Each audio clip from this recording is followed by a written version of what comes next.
Assalamualaikum warahmatullahi wabarakatuh. Bismillahirrahmanirrahim. Alhamdulillahirabbil alamin. Wa bihi nasta'inu ala umurid dunya waddin. Wassalatu wassalamu ala sayyidil mursalin wa ala alihi wa ashabihi ajma'in, amma ba'd. Allahumma la ilma lana illa ma 'allamtana innaka antal alimul hakim. Allahumma anfa'na bima 'allamtana wa 'allimna ma yanfa'una wa zidna ilma. Allahumma arinal haqqa haqqan warzuqna ittiba'ah wa arinal batila batila warzuqna ijtinabah waj'alna mimman yastami'una al-qawla fayattabi'una ahsanah wa adkhilna birahmatika fi ibadika salihin, amin. Hadirin wal hadirat, Bapak Ibu jamaah Masjid As-Siddiqiyah rahimakumullah. Malam ini kita akan bahas tentang al-kafa'ah, kesetaraan ketika laki-laki dan perempuan hendak melakukan akad nikah. Kesetaraan ini diwajibkan, diharuskan ada di saat ada unsur paksaan laki-laki perempuan menikah. Ketika tidak ada unsur paksaan, si perempuannya dengan sukarela menerima suami apa adanya, maka tidak diharuskan setara. Kalau ridho, ya, diharuskan setara itu ketika ada paksaan. Sebelumnya kita sudah ketahui bersama bahwa seorang bapak atau kakek boleh memaksa putri cucunya untuk menikah dengan laki-laki pilihan wali. Ya. Nah, boleh dipaksa itu kan syaratnya harus sekufu, harus sepadan, setara. Kalau tidak sekufu, maka paksaan tersebut tidak sah. Kalau paksaan tidak sah, maka akad nikah pun tidak sah. Nah, yang akan kita bahas adalah kesetaraan. Faslun fil kafa'ati al-mu'tabarati fin nikahi. Kesetaraan yang dianggap di dalam pernikahan. Kesetaraan itu yang dilihat apanya? Satu permasalahan, zawwajahal waliyyu ghaira kuf'in biridaha au ba'dul awliya'i al-mustawina biridaha waridal baqina sahah. Satu permasalahan yaitu ketika ada seorang wali, bapak atau kakek, menikahkan putrinya, menikahkan cucu perempuannya dengan seorang laki-laki, tetapi dengan seridho dari perempuan yang mau dinikahkan itu ridho, rela. Ya, saya nikahkan dengan fulan, ya oke, siap, ridho. Maka pernikahan tersebut akan sah karena ridho. Atau sebagian dari wali yang sama, contoh seperti kakak, kakak, adik, paman, itu kan bisa menjadi wali. Nah, mereka menikahkan adiknya itu dengan laki-laki, dengan temennya, tetapi si adiknya perempuan itu ridho, ya saya mau, maka pernikahan sah. Kenapa? Dikarenakan perempuannya sudah ridho. Kalau ini nggak masuk ke dalam pembahasan kafa'ah. Yang masuknya itu adalah ketika si perempuannya tidak ridho tetapi dipaksa untuk menikah. Ya. walau zawwajahal aqrab fi ridha falaisa lil ab'ad i'tiradun. Permasalahan berikutnya, ketika ada wali yang paling dekat. Yang paling dekat kemarin sudah kita pelajari. Yang pertama adalah bapak. Ketika bapak tidak bisa, tidak ada, berpindah kewalian kepada kakek. Kakek tidak bisa, tidak ada, maka berpindah kewalian kepada saudara. Ya, saudara si perempuan yang akan menikah ini. Saudara tidak ada, maka berpindah kepada paman. Nah, umpama bapak sudah tidak ada, kemudian kakek pun tidak punya, adanya itu kakak dan adik. Maka siapa dari mereka yang berhak menjadi wali? Apakah harus kakak tertua? Tidak. Siapapun dari kakak adik itu boleh menjadi wali. Siapapun yang mau, silakan jadi wali. Nah, umpama kakak pertama ini mau menikahkan adiknya, ya, mau menikahkan adiknya, dan si adiknya itu sudah ridho, perempuan sudah ridho, mau gitu, maka wali-wali yang lain, berarti kakak kedua, kakak ketiga, kakak keempat dan sebagainya, mereka tidak boleh membatalkan pernikahan. Jangan sama itu, saya nggak rela, nggak masalah. Kenapa? Dikarenakan si perempuannya sudah ridho, ya, patokannya ridhonya perempuan. Kalau sudah ridho, maka sah pernikahan. Nah, walau zawajaha ahaduhum bihi biridhaha duna ridhahum lam yasih. Wa fi qaulin yasih walahumul fasakh.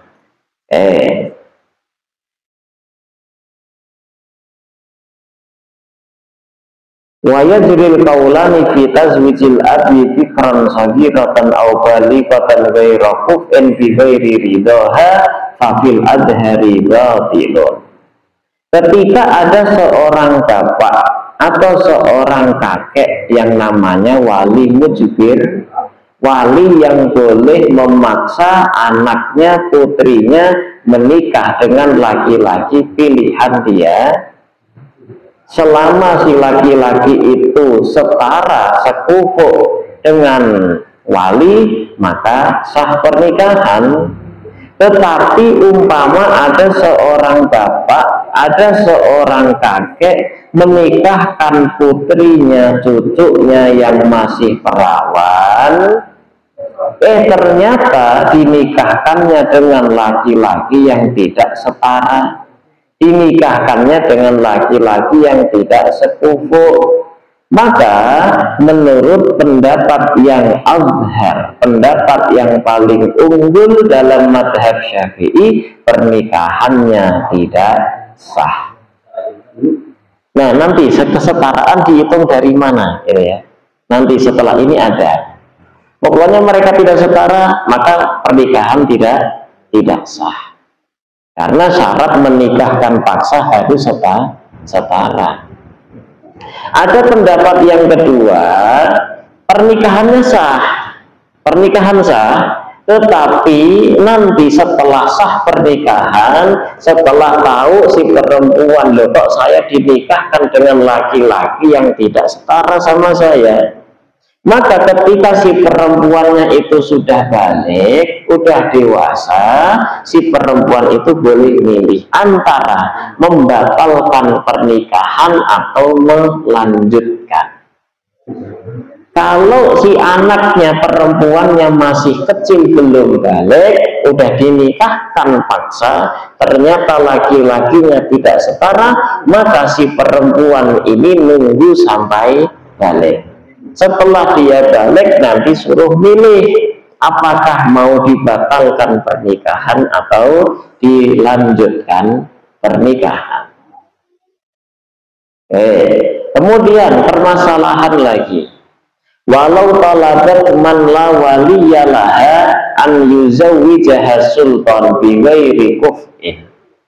Andai ada seorang perempuan, dia tidak punya wali, bapaknya, kakeknya, kakaknya, pamannya, semua tidak ada.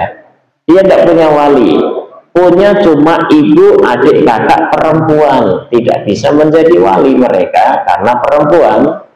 Kemudian si perempuan ini meminta kepada wali hakim, meminta bagian KUA, pegawai KUA Pak Lebih agar menikahkan dengan seorang laki-laki pilihannya, tetapi si laki-laki ini tidak setara, ya, tidak setara, tentu di bawah si perempuan.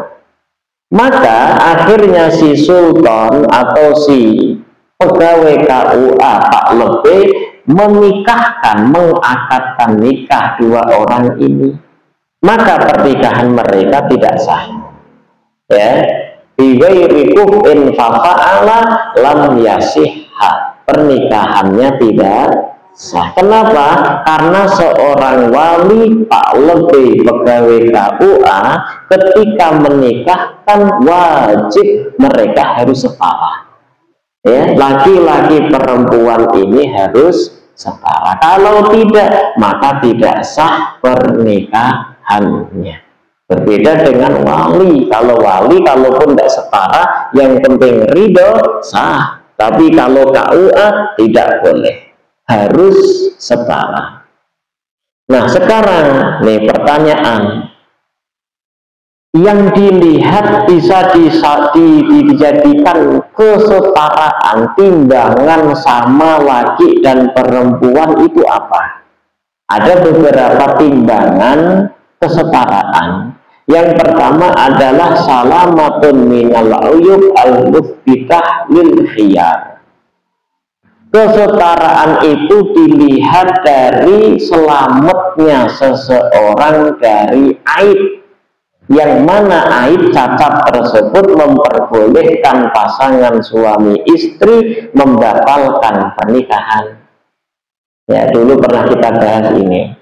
Aib atau cacat yang bisa membatalkan pernikahan itu ada 5 pada diri perempuan, 5 pada diri laki-laki, ditambah 1 nanti.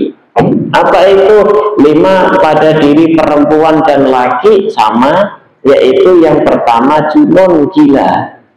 Ya, ketika seorang perempuan masih perawan umpamanya, dia dinikahkan paksa oleh bapaknya, mau-mau aja gitu.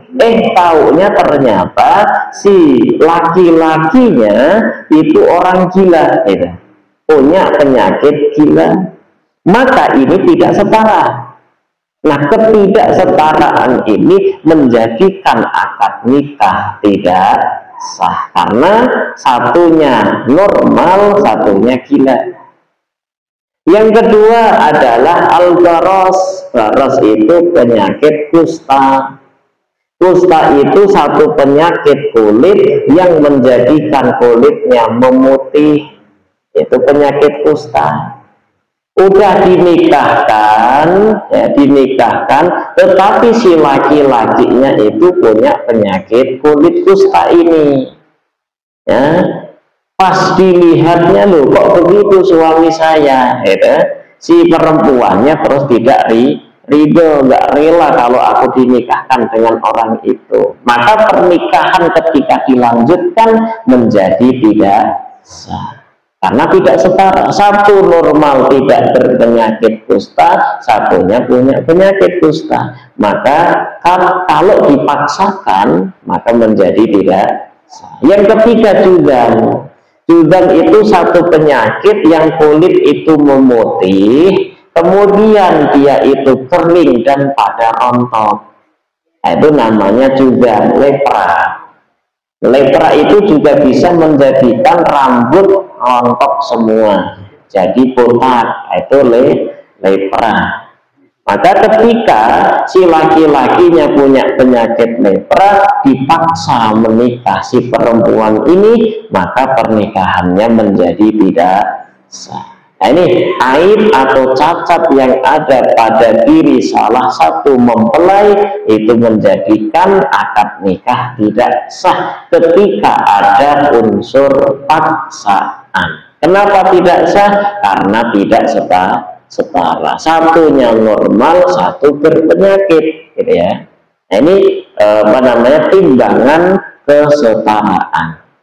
Yang kedua, timbangan kesetaraan itu dilihat dari merdeka atau tidaknya. Zaman dulu masih ada hamba sahaya. Perempuan merdeka masih perawan dipaksa menikah dengan laki-laki hamba sahaya, maka menjadi tidak sah pernikahan itu dikarenakan tidak setara. Atau sama merdeka, si laki-laki itu merdeka, tetapi asal usulnya itu adalah hamba sahaya. Sedangkan perempuan sedari semenjak lahir, bapak, kakek, neneknya itu orang merdeka 100%, itu pun tidak setara. Maka ketidaksetaraan itu kalau dipaksakan menjadi tidak sah. Yang ketiga, timbangan kesetaraan itu dilihat dari nasabnya, yang perempuannya orang Arab, laki-lakinya orang Ajam. Ajam itu non Arab. Kalau dipaksakan menikah, maka pernikahan menjadi tidak sah. Atau sama-sama Arab, yang perempuan orang Quraisy, laki-lakinya selain Quraisy. Quraisy itu suku Qabilah. Dipaksakan maka menjadi tidak sah. Nah, ini daripada nasabnya itu menjadi unsur kesetaraan.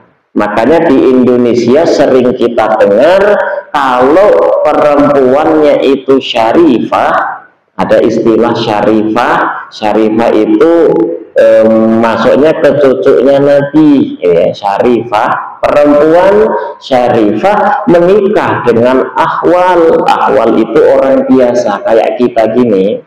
Itu ada yang mengatakan tidak sah. Ketidaksahannya itu ketika dipaksa. Kalau tidak ada paksaan, si perempuannya itu mau-mau aja ridho dengan menikah dengan laki-laki Ajami, laki-laki yang bukan keturunan Arab, maka sah pernikahan mereka. Nah, waifatun, kemudian yang keempat, timbangan kesetaraan itu dilihat dari kehormatan. Ifah itu afifah namanya, perempuan yang tidak kenal laki-laki, perempuan yang menjaga dirinya dari bergaul dengan laki-laki. Istilah mudahnya itu tidak pernah pacaran. Perempuan yang dia itu benar-benar salihah. Ketika dia dipaksa menikah dengan laki-laki yang pemaksiat, maka pernikahannya menjadi tidak sah karena tidak setara. Ya, perempuan yang salihah tidak pernah maksiat, namanya afifah, menjaga harga dirinya, dipaksa menikah dengan laki-laki penzina umpamanya. Nah, itu kan bermaksiat. Tidak afifah, namanya fasik nanti si laki-lakinya, maka tidak sah pernikahannya kalau dipaksa. Tapi sekali lagi, kalau tidak dipaksa mah sah-sah aja. Nah, ini pembahasan kita tentang paksaan menikah. Yang kelima adalah hirfah atau profesi. Profesi ini termasuk timbangan kesetaraan. Kalau bapaknya perempuan itu berprofesi sebagai tukang jahit, ya, bapaknya perempuan berprofesi sebagai tukang jahit, anaknya, putrinya tidak boleh dipaksa menikah dengan laki-laki yang pekerjaannya itu tukang sapu, cleaning service. Tidak boleh. Walaupun udah cinta, maksudnya ini apa, dipaksa lah ya, paksaan lah ya. Kalau udah ridho mah aman, bebas. Terus yang dilihat bukan kaya atau miskinnya. Kaya itu tidak bisa menjadi ukuran timbangan setara atau tidak. Yang dijadikan timbangan adalah pekerjaannya, profesinya. Karena kalau kaya sehari habis bisa, miskin besok kaya pun bisa.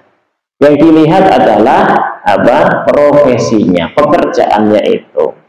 Makanya di sini fasahibu hirfatin dani'atin laisa kuf'a arfa minhu. Laki-laki pemuda yang memiliki profesi rendah, dia tidak boleh menikahi secara paksa anaknya laki-laki, anaknya seorang bapak yang profesinya lebih tinggi, ya, dipaksa menikah, ya, maka tidak bisa. Hajam, ada pemuda yang dia profesinya sebagai tukang bekam, profesi sebagai tukang bekam, memaksa menikah dengan putrinya seorang PNS juga bisa, ya, dipaksa, maka pernikahannya menjadi tidak sah. Ra'in, penggembala kambing, penggembala sapi, penggembala hewan itu ketika memaksa menikah dengan anaknya seorang kiai, ya tidak sah, pernikahannya tidak sah karena tidak setara, tidak sekufu.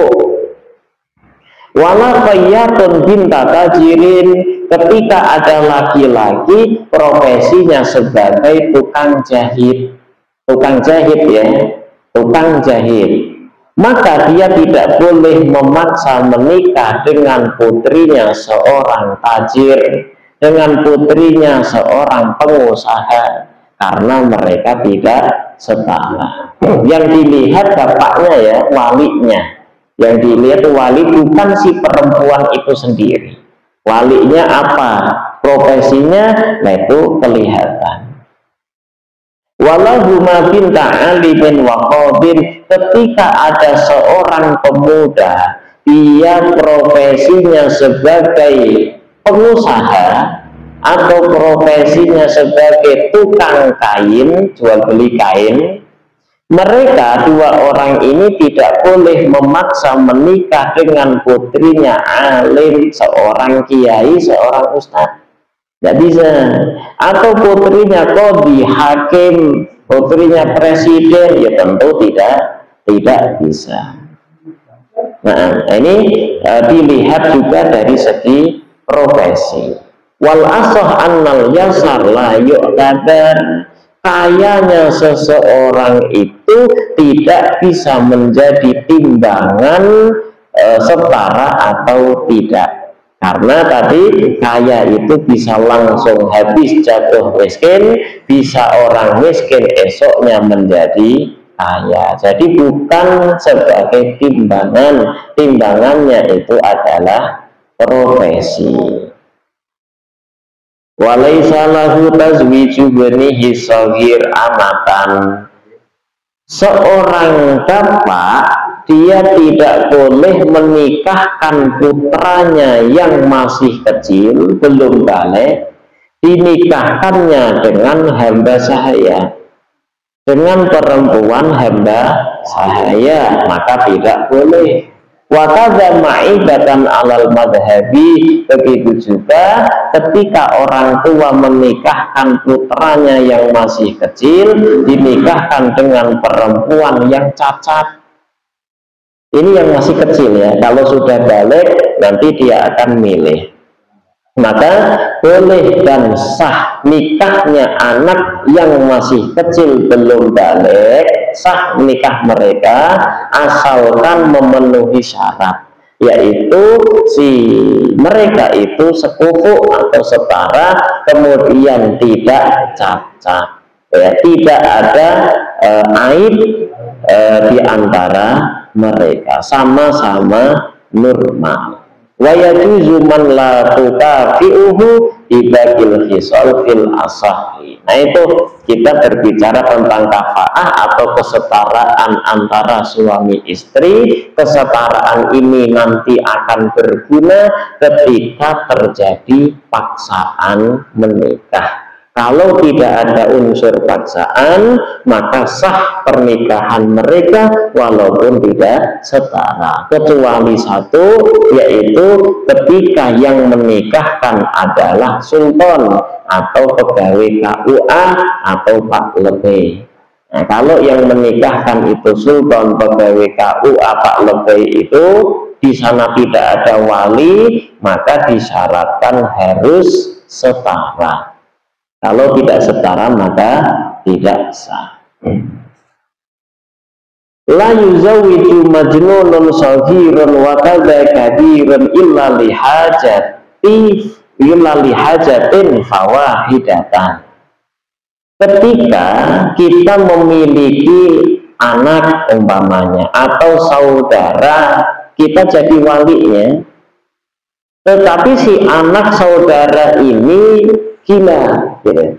Gila. Kemudian kita nikahkan, boleh atau tidak? Jawabannya boleh. Asalkan di sana ada kemaslahatan. Kemaslahatannya kita melihat ini si anak yang gila ini kok butuh biologis, ya, kebutuhan biologis kayaknya kok udah banget, gitu kan? Maka kita nikahkan, itu sah, itu boleh. Tetapi bolehnya menikah cukup hanya satu istri saja, nggak boleh 2 istri, 3 atau 4, karena kebutuhan biologis itu sudah terpenuhi dengan satu istri. Nah, terus dikasih makan bagaimana? Ya dikasih makan pakai hartanya orang gila tadi, kalau dia punya harta. Nah, kalau tidak punya, orang tuanya yang turun tangan, ya, untuk menafkahi si istri. Nah, walahu tazwiju saghirin akilin aktar min wahidatin, boleh menikahkan anak kecil lebih dari 2, 3 atau boleh 2, 3 atau 4 istri, ya. Sekarang enggak terjadi ini. Wa yuzawwijul majnunah abun aujatun indaharat maslahatun, tapi anak kecil laki-laki atau anak laki-laki yang gila boleh dinikahkan dengan perempuan asalkan memang butuh untuk menikah. Nah, sekarang kalau yang gila perempuan bagaimana?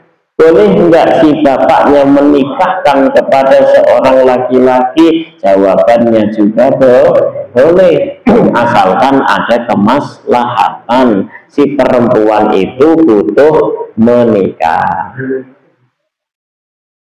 Walatustaratu al-hajatu sawa'un saghiratun wa kabiratun sayyibun wa bikrun. Fa'ilam, untuk yang perempuan gila itu tidak ada syarat harus butuh untuk menikah, ya. Yang perempuan itu gila tidak disyaratkan harus butuh menikah. Kalau laki-laki itu disyaratkan harus butuh menikah, baru boleh dinikahkan.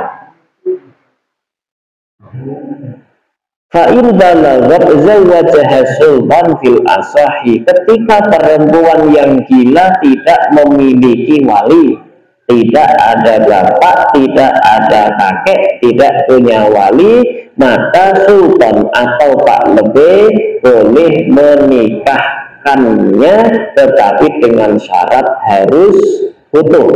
Si perempuan yang gila butuh kepada menikah, ya. Tidak punya wali, ya, maka Pak Lebay yang turun tangan menikahkan perempuan yang gila ini. Nah, boleh perempuan gila menikah, itu boleh dan sah.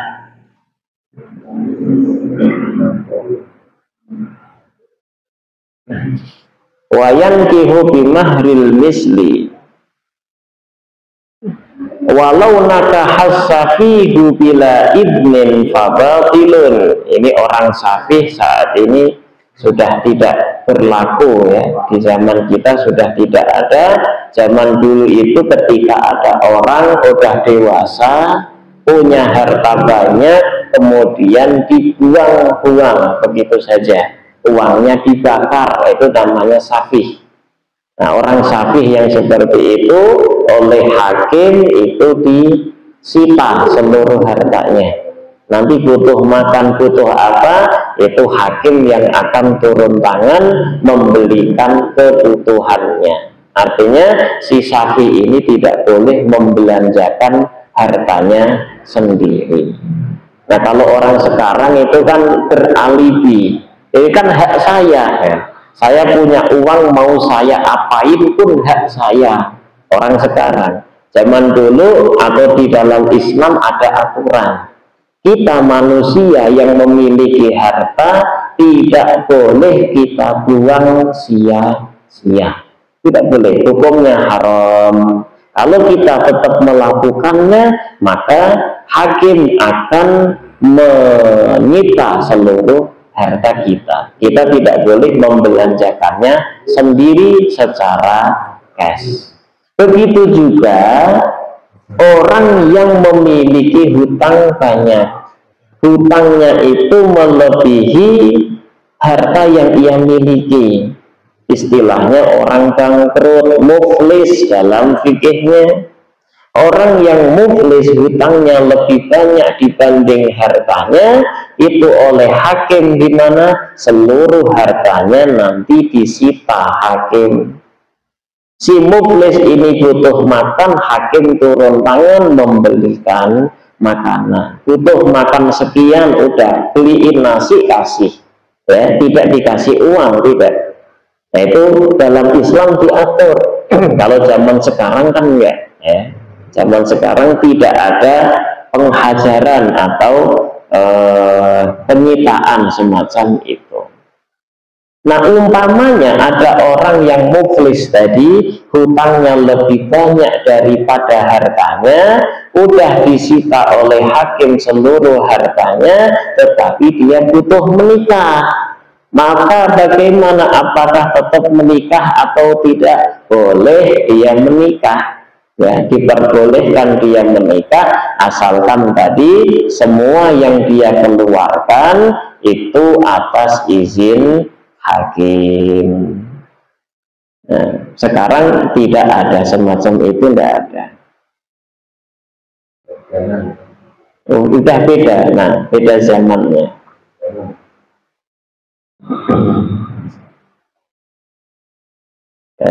Ini masalah pernikahan hamba sahaya pun sudah tidak ada. Hamba sahaya ketika mau menikah harus dengan izin sayyidnya atau tuannya. Kalau tidak, maka pernikahannya tidak sah. Nah, beres. Berikutnya, siapa saja yang haram kita nikahi? Wanita yang mana yang tidak boleh kita nikahi? Menikah itu harus sesama agamanya. Ada laki-laki muslim menikahi wanita non-muslim, itu hukumnya haram, tidak sah. Atau sebaliknya, wanitanya muslimah, laki-lakinya wanitanya muslimah, laki-lakinya kafir non-muslim, maka pernikahannya tidak sah, hukumnya haram. Tidak seorang pun ulama yang menghalalkan nikah beda agama, harus satu agama. Nah, kalau sudah seagama, sama-sama Islam, wanita yang mana yang diharamkan bagi kita untuk menikahinya? Maka kita diharamkan menikahi wanita yang mana wanita tersebut merupakan mahramnya kita, ya, mahramnya kita. Nah, sekarang di kampung-kampung itu masih berpemahaman kalau menikahi sepupu sendiri itu tidak boleh, gitu ya. Masih seperti itu. Makanya kita ingatkan, sepupu, mereka sepupuan boleh menikah. Tahrumul ummahat, yang pertama, wanita yang tidak boleh kita nikahi adalah ibu. Siapa itu ibu? Ibu didefinisikan dengan kullu man waladatka au waladat man waladaka. Semua orang yang melahirkanmu, ya, orang yang melahirkan kita namanya ibu, atau orang yang melahirkan orang yang melahirkan kita. Nenek itu melahirkan ibu kita, ibu orang yang melahirkan kita, baik dari sisi jalurnya ibu atau jalurnya bapak. Karena kita bisa lahir dari rahim ibu disebabkan adanya bapak, maka orang yang melahirkan bapak itulah termasuk orang yang melahirkan kita, namanya juga ibu. Berarti ibu kita langsung atau ibunya ibu, ibunya bapak, terus ke atas. Maka wanita-wanita ini tidak boleh kita nikahi. Nah, kalau perempuan tinggal dibalik, berarti perempuan punya ayah, ayahnya sendiri nggak boleh dinikahi, atau kakek dari jalurnya ayah atau jalurnya ibu, itu ke atas tidak boleh dia nikahi. Wal banatu, kayaknya nikah dengan bapak ibunya sendiri belum pernah mendengar. Nikah dengan kakek neneknya sendiri pun belum pernah ada, ya. Wal banatu, yang kedua, perempuan yang tidak boleh kita nikahi adalah putri kita. Siapa itu putri kita? Kullu man waladatha aw waladta man waladaha. Kita melahir semua orang, anak yang kita lahirkan atau anak yang dilahirkan oleh anak kita. Berarti putri kita langsung, anak kita langsung, cucu kita, cicit kita, terus ke bawah. Itu mereka tidak boleh kita nikahi. Itu pun kayaknya belum pernah ada, ya.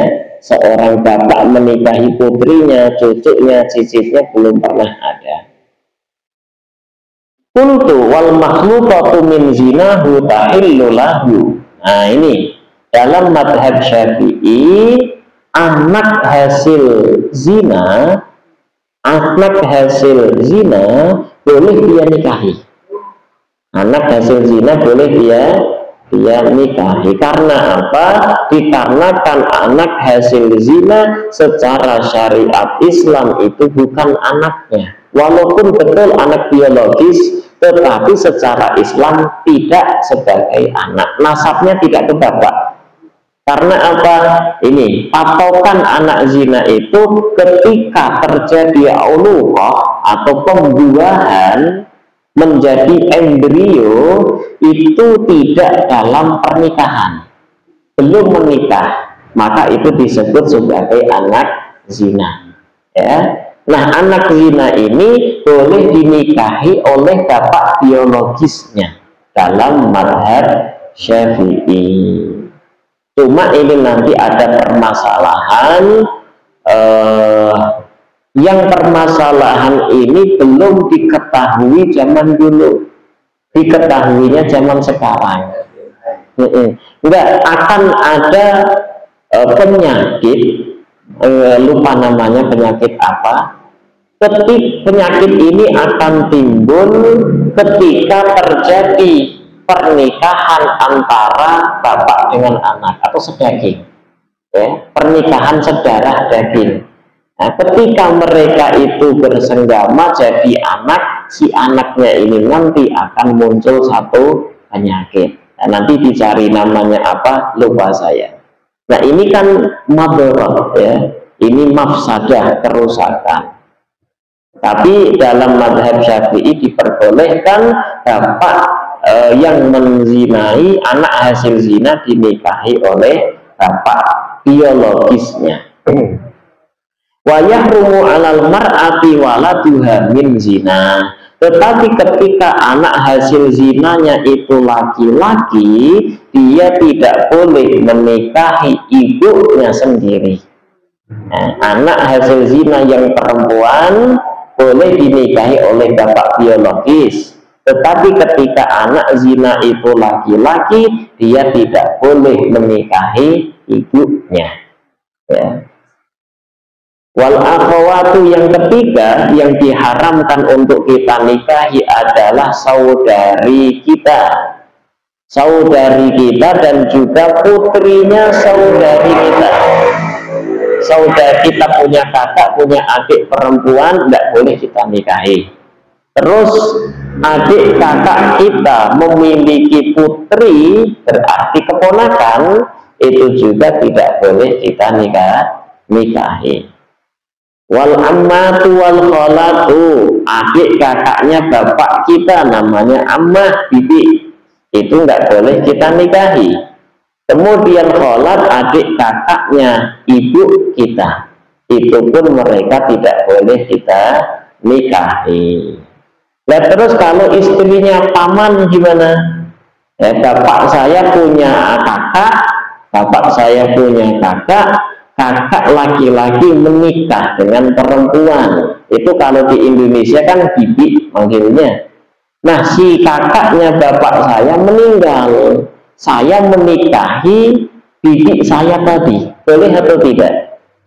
Boleh, ya, karena dia tidak merupakan kakaknya bapak saya, melainkan istri kakak bapak saya. Maka bibi seperti itu boleh dinikahi. Ini harusnya istilah dibedakan, ya. Tapi kalau kita di Indonesia kan sama istilahnya, bibi semua namanya. Wa kullu man hiya ukhtu dzakarin waladaka fa ammatuka au ukhtu unta waladaka fa khalatuka wa yahrumu haula isab'u birradhi aidan. Tapi itu dari nasab, dari sepersusuan pun sama seperti itu, maka tidak boleh kita nikahi. Nah, maka sepupu itu boleh kita nikahi, tapi kalau ponakan tidak boleh dinikahi. Wala yahrumu 'alaika man arda'at akhaka wa nafilatak. Beres. Masalah sepersusuan saat ini pun jarang, ya, jarang terjadi saudara sepersusuan. Wa tahrumu zaujatu man walatta aw waladaka min nasabin aw radha'in. Begitu juga diharamkan bagi kita menikahi istrinya orang yang melahirkan kita. Haram menikahi istrinya orang yang melahirkan kita. Istrinya orang yang melahirkan kita kan bapak dan ibu, ya. Umpama si bapak, seorang punya bapak ibu, ibunya meninggal atau masih hidup sama aja, punya bapaknya itu menikah lagi dengan perempuan, berarti ibu sambung, ibu tiri, ibu sambung. Bapaknya meninggal, kita menikahi si ibu ini, boleh atau tidak? Tidak boleh. Ibu tiri tidak boleh dinikahi, ya. Ibu tiri tidak boleh dinikahi. Atau ke atas, kita punya kakek, nenek udah meninggal, si kakek menikah lagi dengan seorang perempuan, itu siapanya kita? Nenek tiri. Si kakeknya meninggal, boleh nggak menikahi nenek tadi? Tidak boleh, ya. Yaitu namanya adalah istrinya orang yang melahirkan kita. Au waladaka man min nasabin au radhain wa ummahatu zaujatik. Yang berikutnya haram dinikahi adalah ibunya istri kita. Saya punya istri, istri punya ibu, maka si ibu ini nggak boleh kita nikahi walaupun sudah pisah dengan istri. Berarti ibu mertua. Ibu mertua haram dinikahi selama-lamanya. Begitupun dibalik, ada seorang perempuan menikah dengan laki-laki, si laki punya bapak. Kemudian pisah suami istri, akhirnya si perempuan ini menikahi bapak mertuanya. Boleh atau tidak? Tidak boleh, ya. Hukumnya haram. Jadi mertua selamanya mertua walaupun sudah pisah cerai, ya. Selamanya mertua, tidak boleh dinikahi. Termasuknya tidak hanya ibu, tidak hanya bapak mertua, melainkan ke atas. Berarti ada kakek, ada neneknya istri, nenek kakeknya suami, itu juga tidak boleh dinikahi. Wa kadza banatuha in dakhalat biha. Begitu juga putri-putrinya. Ada seorang laki-laki menikah dengan perempuan dan sudah membawa anak, berarti itu anak tiri. Ketika si istrinya sudah digauli, kemudian pisah dengan istri, boleh enggak si laki-laki ini menikahi anak tirinya? Tidak, enggak boleh. Kalau sudah digauli, kalau belum digauli maka masih diperbolehkan.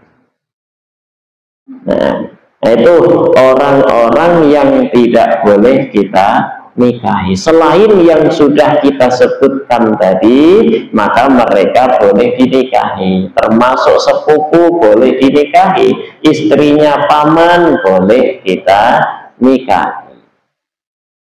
Nah, wallahu a'lam bishawab. Haram menikahi itu ada dua macam, ada haram mu'abbad yang selama-lamanya yang disebutin tadi, ada haram mu'aqqad, haram hanya berwaktu saja. Di antara haram berwaktu itu laki-laki menikahi iparnya. Saya punya istri, istri punya kakak perempuan. Saya masih beristri, bersuami istri, tapi saya terus menikahi kakaknya istri saya. Ipar, kakak ipar enggak boleh selama masih ada hubungan. Tapi kalau istri udah meninggal, udah cerai, boleh saya menikahi. Istilah kita turun ranjang, naik ranjang.